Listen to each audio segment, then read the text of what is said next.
I am the Tofu Golem. Please enjoy the video. You'll begin by getting sensors ready and opening the app.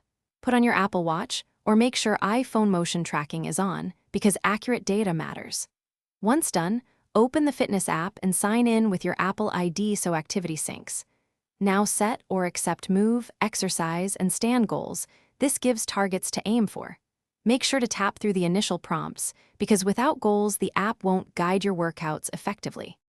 You'll now choose and start a workout so the app records properly. Open workouts, pick the type that matches your plan, for example walk, run, or strength, and set a duration or calorie goal to focus you.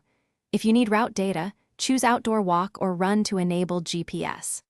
Once started, your watch or phone tracks heart rate, pace, and calories so you can review results.